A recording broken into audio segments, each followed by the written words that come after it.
Yes. Hello, everyone, and welcome to episode 4 of my podcast. And today, first of all, I just want to say I'm very proud of my setup. The reason I haven't been doing a podcast is because I've actually had no microphone at home. I didn't want to use a microphone on my camera. I wanted my headphones. I wanted to feel like I'm in the zone. I've invested in bean bags.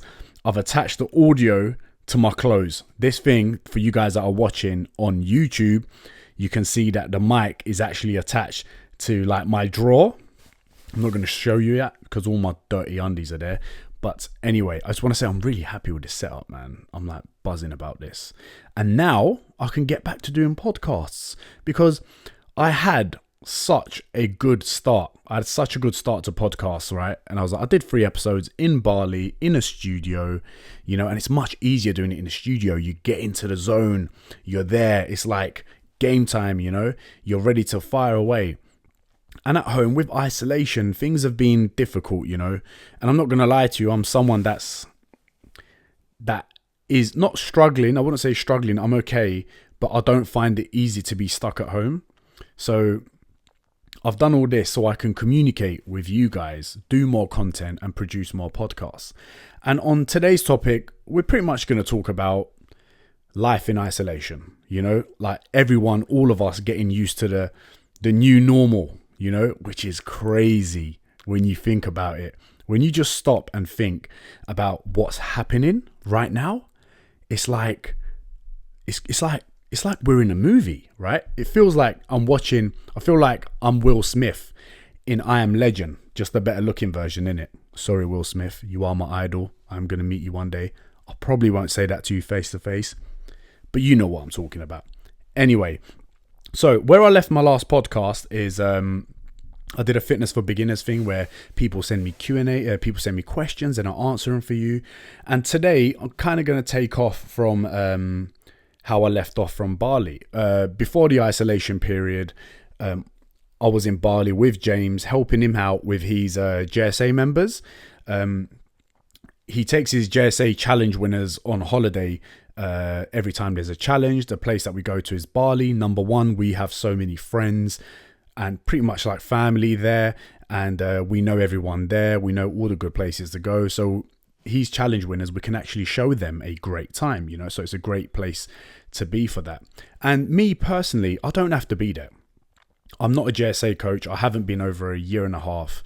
I don't have to be there at all. But I like to be there for my friends, I feel like mine and James' relationship is funny in a way that he knows that when I'm there, is some way helping me out. He also knows when I'm there, I'm helping him out. He's helping me out. And with that relationship that we have, it's like what goes around comes around. And there isn't any intention of trying to benefit out of anything that we do together. It's just, we know when we bring positive, good vibes, we help each other out, good things always happen. And I feel like friendships should always be like that. You shouldn't expect anything, but you kind of know it's always going to come back round, and that's why it's always good to be around good, positive people, and I like going out there. I like going to Bali because I can train at Bali MMA, which they're like my second family out there. And Bali itself, I've got this weird connection with Bali, so much. I changed so much when I first went to Bali, when I moved away from Australia. You guys would know that, listen to part 1 of Who is Diren Kartal. And I've got this connection there, and so I love going back there all the time. And the reason we had to leave a little bit early, actually. James had to leave some of his challenge winners for a few days. They had to spend a few days on their own because he could have had a problem going back into Australia, which I warned him about. I was warning him. I was like, days leading up to this, I was like, bruv, listen, I can go back to London easy. They're going to take me back in, but you are on a visa. If you want to go back, you have to go back ASAP. With me, it wasn't so much of an issue. In saying that, I had to rush to the airport to get to London because I changed my flight. In Bali, there was rumors about the airport closing, and I got scared. I was like, I don't want to be stuck in Bali when all this is kicking off.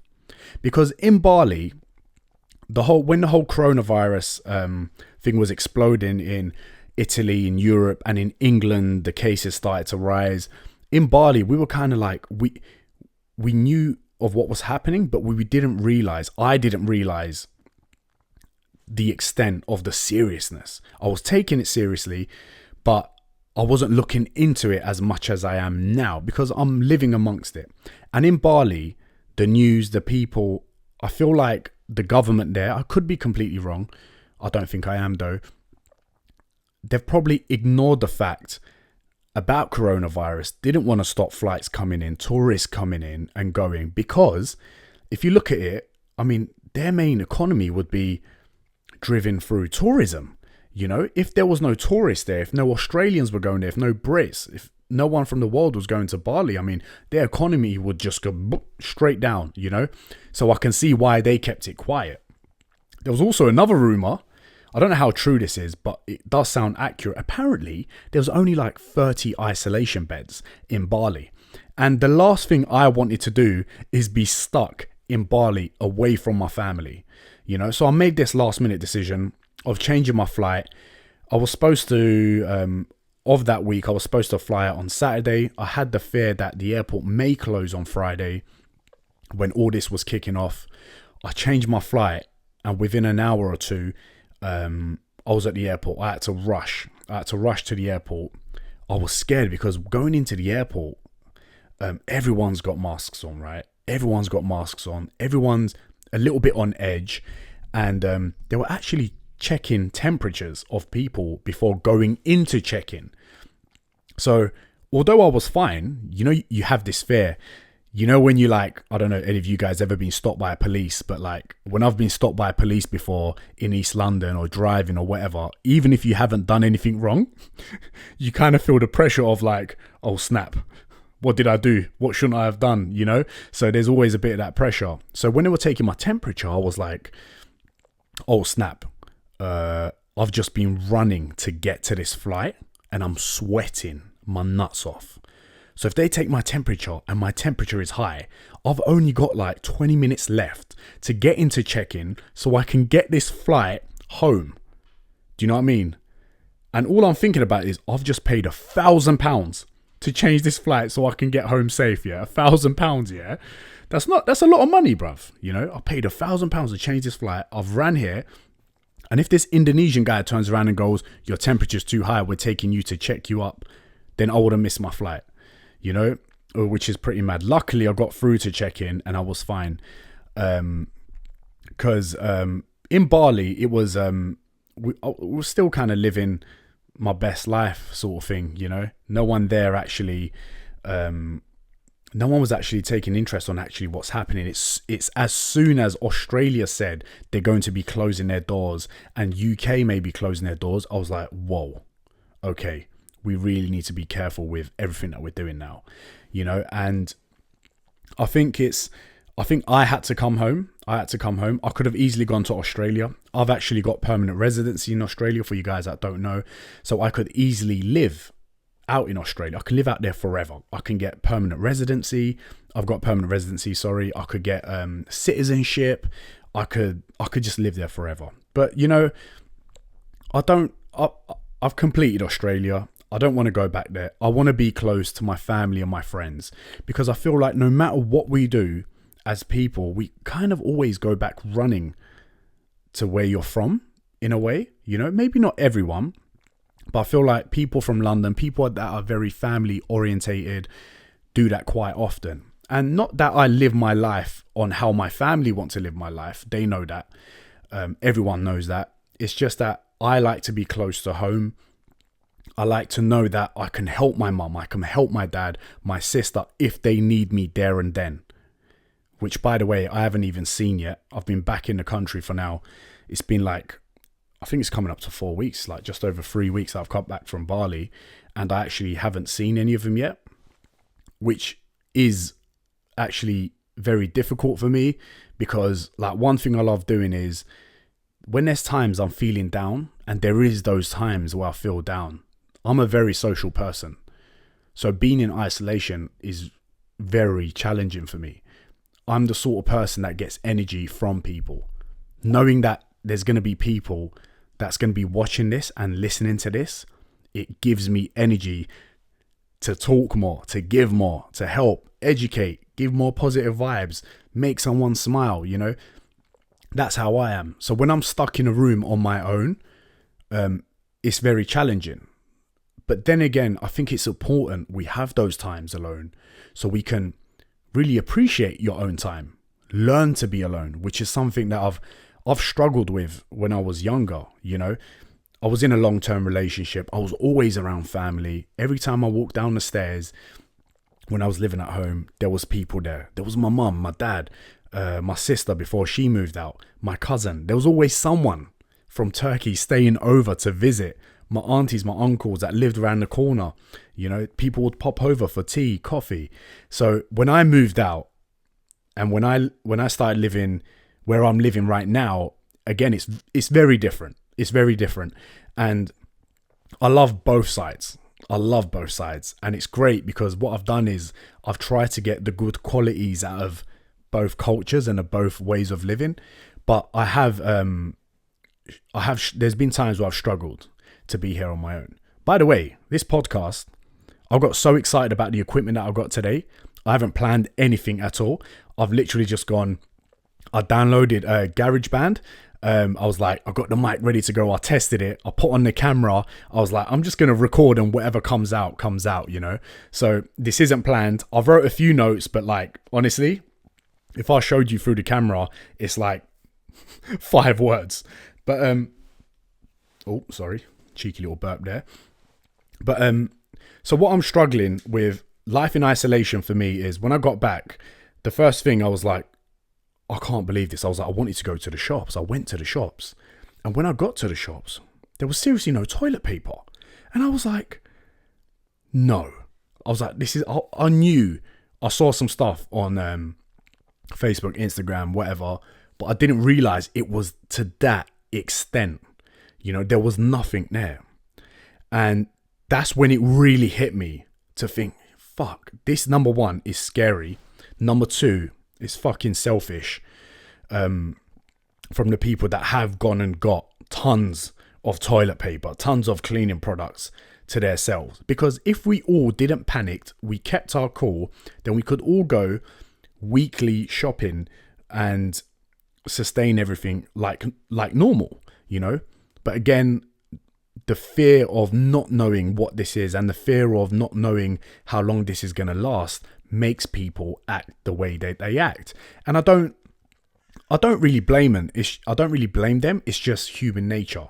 But I feel like if you have the power of having a lot of followers, being able to influence people a certain type of way, I think it's our responsibility to be able to give that message to people and to be like, listen, calm down, you know. And if you have the power to help people, please do. You know, I'm doing what I can from home. I can't leave home for now, but I'm doing what I can. And it's what I love about what's happening right now is people of all colors, all cultural backgrounds, rich, poor, middle class. No one cares what political view you like. No one cares what football team you support. No one cares what color you are. No one cares what area you're from. It feels like it's been a weird but a nice way to bring community together, to help each other out. You know, I'm seeing people in Sainsbury's taking food for the elderly, you know, everyone prioritizing older people in the line, parents in the line. And all of these things, I just think one positive thing that I see, one big positive thing that I see out of all of this is people coming together. And it really is amazing because I'm all about community. I'm all about family. I'm all about helping people and doing what I can, you know, and I just like that aspect of what's happening, other than obviously the virus itself. But in saying that, I've struggled originally when I first came back was my routine. And I know some of you guys probably struggle with routine as well. And for someone like myself that as you know, if you do know me, I don't plan much. I'm shit with admin. I don't plan much. I'm one of these guys that just does things. I think of something and I do it. I just do it. I don't plan it. I just go for it. It either works out great or it doesn't. But what I've been doing lately and what I've improved on is working on my day-to-day routine, which has made a big difference. And I feel like it plays a big part in people's mental health. What we need to do is try and live our best life at home as we would if we wasn't. So for example, I'm still getting up. My routine is I'm up at 6:30. I'm messaging my clients. I spend about an hour and a half to 2 hours dealing with my clients' messages, their admin, their programming, all their check-ins, make sure they're done. After I do that, I jump in the shower, have a coffee. By the way, just a quick note before I carry on with my routine. If I shower at night, just before I go to bed, and my room is cool and I don't sweat, and when I get up, the first thing I don't do is not shower. I've been getting told off by some of my friends about this, especially in Bali, when the first thing I do is get up, do an hour of my work and then go train in Bali. I was getting told off for not showering in the morning. Why would I shower an hour before I'm about to get really sweaty and hug and choke out men? It doesn't make sense. Anyway, that's a different topic. Back to my routine. It just came to my head, innit? Back to my routine. So after I do that, after I have my coffee, I have my shower. I try and get some sort of content done.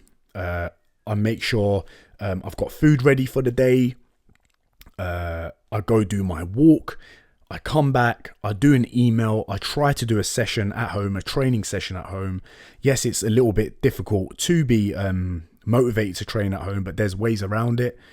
And I get some chill time, some level of upskilling, even if it's like 10, 15 minutes of a podcast, of an audiobook, some level of upskilling to keep my mind busy, and that's what's important. That's what we have to do. We have to stay busy, right? And after that, I get my dinner ready, have more chill time, and then just rest. Luckily, I've got a garden in the back, so I can actually go outside into the back and just hang out there when I want some fresh air. Obviously, I understand not everyone has that luxury. I've been lucky enough to have that here. For you guys that watch my stories, you guys will know, like, I do a lot of my videos in my kitchen, and my kitchen is actually massive. And this house I live in is actually a shared home. There's 5 people that live here. 2 are currently not here. So there's one that's not here. So there's 4 of us here. But it's such a big house. We actually get a lot of space to ourselves, which is very cool. And for the guys that were wondering, yes, I do have roommates, but you guys need to understand that not everyone wants to be on the story. Well, when I mean not everyone, none of the people that I live with don't want to be on the story. I'm pretty sure 3 out of 4 of them don't actually know what I do. I'm pretty sure they just think I'm just at home, just hanging around doing nothing. I think one of them thinks I'm a YouTuber or something. Not yet, maybe in the future. But yeah. So what I've been doing with exercise at home, and I know a lot of people have been struggling to do exercise at home, is you need to understand that this is times where you get creative. These are times where you take it back a little bit. You work on simple things. You work on your form. You work on your technique. You work on the tempo. You work on your exercise creativity. Being able to train at home is very, very possible. You just need to find something that's going to work best for you. Now, if you don't have any equipment, there are literally hundreds, thousands of exercises that you can simply find just off Google. All you have to do is search bodyweight exercises on Google, and you'll find a ton of exercises that you can do at home. You've got the time to practice these movements and execute each rep. So practice them at home. You've got the time, right? But for the people that are complaining about the gym being closed, Obviously, we're all upset about the gym being closed, but you got to forget that for now. You just have to do your best with what you have. And a lot of people nowadays do have equipment at home. We're talking about bands, kettlebells, dumbbells, barbells, whatever. And funny enough, a lot of my clients that have changed from going to the gym to doing home workouts with my programming, obviously www.coachcartel.com, is that they're finding it very challenging. And because they're stimulating their muscle groups in a different way, in a way that they haven't done before, doing movements that they haven't done before, they're still getting results. They're feeling sore the next day. I'm getting people messaging me going, Diren, I'm so sore from that bodyweight program. I'm like, of course you are. You don't do it. I've given you a pin loaded machine workout that you've been working out in the gym. And now you're using your body weight. You probably wasn't even hitting high intensities with a pin loaded machine. And now you're working your muscles even more. Therefore, you're getting lactate buildup and feeling sore, And did that rhyme?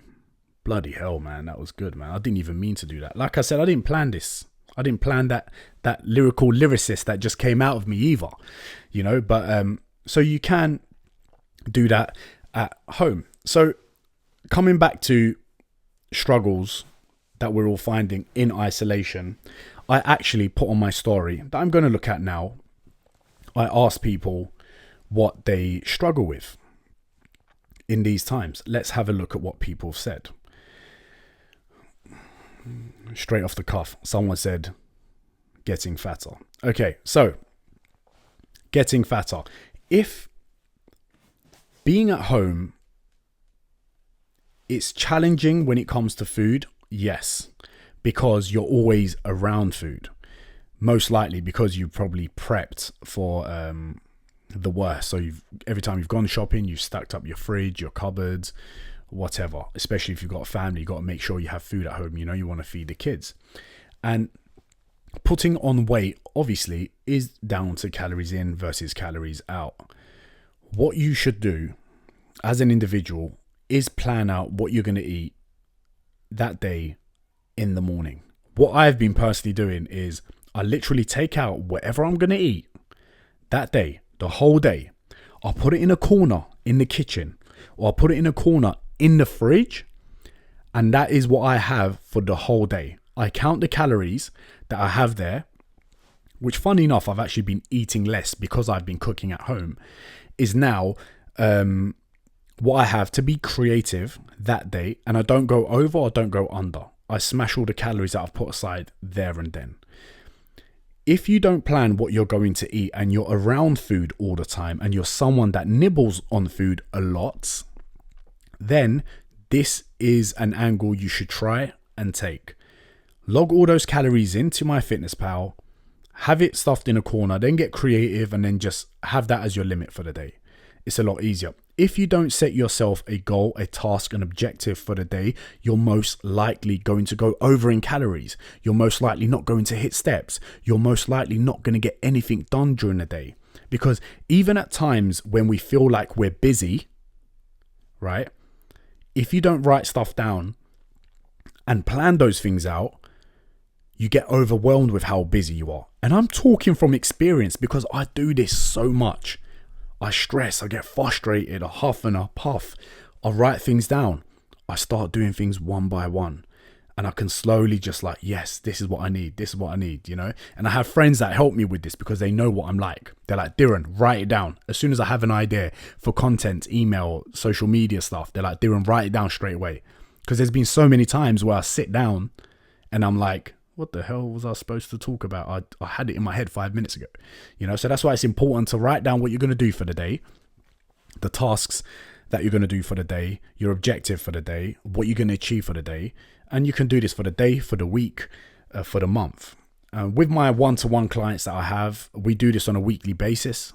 Every Sunday, they tell me what their goals are for the week, and then they report back to me on a Saturday with how accurately they've hit their goal and the new goal that we're going to work on the upcoming week. So that's very, very important. let's look at the next problem. Okay.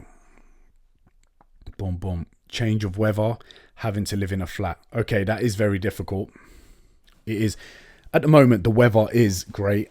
And luckily, let's just be very grateful that we can still step outside, get our neat up 24/7, expend some energy. And most importantly, going outside for a walk is just so good for your mental health.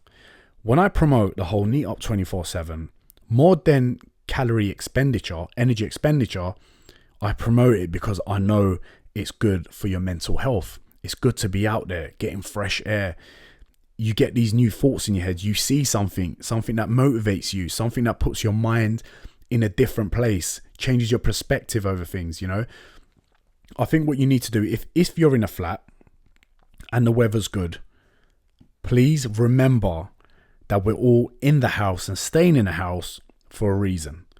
And the more that we all do that, especially the younger generation, because it's, like I said, it's challenging for me and it's challenging for all of us. The more we do that now, the quicker all this is over and we can get cracking with the summer. Just think about your low times right now on how shit you think this is. And then think about how much you're going to appreciate the smaller things in life as soon as this is over. And that's what's been happening, you know. I've been getting excited to cook my dinner. I would never in a million years get excited for cooking dinner. It just wouldn't happen. But now it's like, oh, I'm excited to, you know, cook up dinner today, eat dinner. I even got excited for washing it up, for God's sake, because it's made me realize how I can appreciate more simpler things in life right now. It's like we're all being taught a little bit of a lesson. We're all stuck at home. We're at detention, and it's making you realize that sometimes we don't need the things that we think we do at a time. Does that make sense? Like, for example, before isolation, I've been cooking more than ever. I've been eating out a lot over the last 2 years. Since we got I started getting some followers, started traveling a bit more, I actually haven't cooked a meal at all, you know, other than breakfast, oats. I just haven't cooked. I didn't find the need to. I thought it was more important to do content, do this, do that. And I still think it is, but now I've got more time because I am stuck at home. I've come to realize that I don't need to eat out that much. Diren, why are you spending so much money? Why are you having all these extra calories that you don't need? Because another thing is, when you're cooking at home, straight away, usually with most people, you reduce your calories straight away because you don't actually realize when you're eating out, you don't know what people are exactly putting into the food and how much. You can make a rough estimate, but you can't estimate how much butter, oil has gone into that dish. Therefore, your calories are never really accurate unless you're cooking it yourself at home and you know exactly what's going into your food. And funny enough, I feel like I'm getting leaner. I'm feeling better. Look at me. Are you mad? The lighting isn't great. So for you guys that are watching on YouTube, I'm sorry. I am looking a lot better. Well, I think I am anyway. But yeah, so if you're stuck in a flat, please stay indoors as much as you can. But when you do go out on a big stroll. Make sure you're away from people. Stay distant from people. Appreciate that we have time, that we are allowed to go out, because there's people in other countries right now. I've got clients in Dubai that they need a permit to go out, which is mental. Imagine if we had that right now, you know. So just try and think of those things when you have your low times. Also, if you're at home with people, if you're at home with a girlfriend, boyfriend, family, whatever, there's going to be times where you're going to argue. And I think that's completely normal. If you don't argue, I feel like it's not normal. So when those times are around, just be patient with each other. Just be patient and remember and appreciate at least you have each other in these tough times, you know? But yeah, okay, let's do this. What else? Motivation to work out at home, motivation to train, motivation in general, which is a bitch when you're at home, because like myself, I feel way more motivated when I'm outside. But again, we don't have that choice right now, so we have to get used to with what we have right now. And with motivation, right? Your motivations for when you train, for why you do what you do, comes from a place. Just remember the place where it originally came from, right? Every time you lack motivation to train at home, just remember this could be the perfect time for you to get amazing results while none of your friends see you, none of your family see you, and bang, you come out of isolation and you're looking sexy as hell. Give them a big shock factor, give them what they don't expect.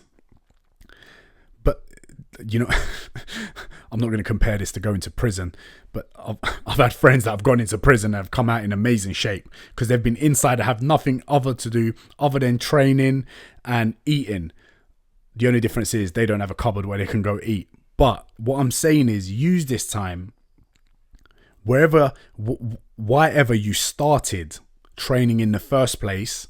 Just remember that while you're inside, because when you're out and about, when this is over, you're probably going to hit the pub. You're going to go out to dinners. Your calorie intake is probably going to be higher than ever. So do what you can now. Do what you can now. And I know it's harder to get motivated because your environment is very important, but get people involved in the house. Get your kids involved, you know. Get your boyfriend, get your girlfriend involved. You know, do whatever. I don't care. Do Joe Wicks's workout. I don't care. Just move. Just move. That's what's important. When we move, our mental health is just so much better. And our mental health right now is more important than ever as well. When we're stuck indoors. You know, a lot of people have been giving shit about home workouts. Even bantering Joe Wicks, whatever. Like, I banter Joe Wicks. I don't care. But like, at least he's doing something to get people moving. It doesn't matter what you're doing, just move. That is my motive. That is what I've always said about Neat Up 24/7. Planned or non-planned, just move. A lot of people are like, oh, neat, non-exercise activity thermogenesis, Diren. Is it still neat if I don't, if I planned it? Obviously not, but just do it. Just move. I don't care. Just move, you know. Home workout. I don't care if you're lifting up. Don't lift up your kids, actually. Health and safety in it. You don't want to do that. Another thing I would say in this episode, you know, is stay away from people with neggy thoughts, right? And I find this a lot. When you it's very easy. It's so important who you're around at times like this and who you talk to, because you can simply get great energy from someone and appreciate what you have right now, or you catch these neggy vibes off people and it puts you in a mood. Number one, don't ever let anyone affect your mood. Number two, control it. If you're someone that feeds off someone else's energy or how someone else is acting, make sure that someone is someone positive. The same thing when you're following people on Instagram. I feel like my content's been better than ever recently. I've never had so many messages going, Diren, I'm loving your positive vibe, positive this. And I'm just like, it makes me happy that I can put a smile on someone's face.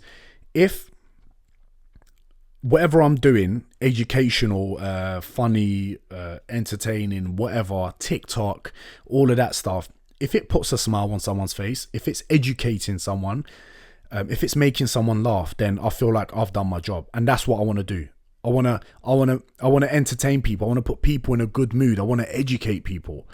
And even the people, right? There's also been a lot of people talking, especially like the older guys, you know, I'm 28 years old. I'm definitely not old, but like people around my age, even older, have been talking smack about TikTok. Like, TikTok, oh, it's for kids, this, that, blah. Doesn't matter. You're at home. You know, I mean, what better time to be a kid? You know, when we are kids, we never, ever, we don't think about stuff, right? We just do it. We do what makes you happy. You randomly do cartwheels. You'll do a cartwheel out of nowhere. You don't even know why you did it, but you just did it because it makes you feel good. I know for a fact there's so many people out there that are dying to use TikTok just for a bit of fun, but don't use it out of judgment that they'll get through other people. And I'm telling you now, you should not be living life like this ever. You should not be living like that at all. Everything you do should be because it makes you smile, because it comes from you. Your actions shouldn't come from what other people may think or what they think of you. You know, I mean, think when you're a kid, you don't think, you just do it. You know, just do it. That's an ad for Nike, innit? But what a smart way to get people to just do it, you know? And that's why I did a post yesterday. I did a TikTok video. I'm like, I'm never growing up, and I don't want to grow up. And my dad's the same as well. My dad's always very jokey, very banter. My dad even says to me, like, always, he's like, Diren, I'm younger than you.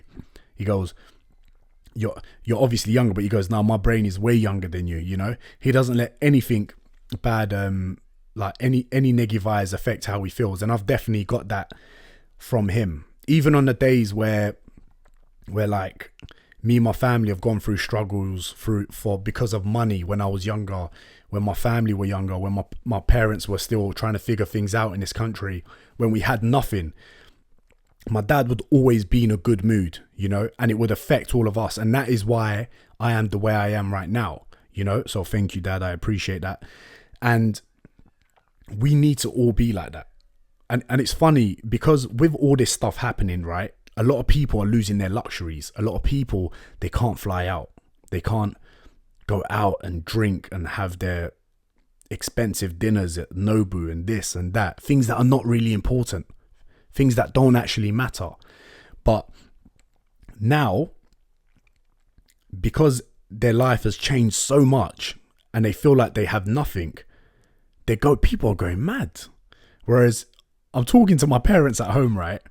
And I'm talking to people in like that living in East London, North London, friends that are still living in areas, not great areas, friends that are still in council flats and whatever, people that haven't done as well, whatever, you know what I'm trying to say. And like, they're not fazed by any of this because their life hasn't changed dramatically. They're just like, we just have to stay home, bro. They haven't actually lost nothing. So when you come from a place where you're kind of used to not having anything, this isn't that bad. My biggest struggle because of all of this is not being able to socialize with people. I've gone off topic, like just randomly, but I apologize. But like my biggest struggle has been not being able to socialize with people. So, and as well as income as well, a lot of people have lost jobs. A lot of people are not earning as much money. I've lost a lot of clients. But I'm not fussed, you know, I'm not fussed. I know I'm just going to keep doing what I'm doing and it all comes back round. People that are panicking about losing jobs, losing money, just remember, yeah, the worst place you can go to in this country, in a country like this, is getting benefits. And I'm not saying you should go get benefits, but if that is your worst case scenario, you can still put food on your plate, and you should be grateful for that. You should be grateful that you can put food on your plate and feed your kids. And in countries like this, that is always an option. And if that's your worst case scenario, it's not that bad. Just appreciate the good things in life, the simple things and the things that are important. Family, friends, food on your plate, you know. And I'm going to end this episode on that note. And I just want to say thank you very much for listening. I'm so excited to be back on this podcast because I've got my little setup now. I've got my beanbag, I've got a new camera, and stay tuned for the next episode. I hope you enjoyed it. Please like, subscribe, share with your friends, and let me know what you guys think of this. Peace and love, and I shall see you guys soon.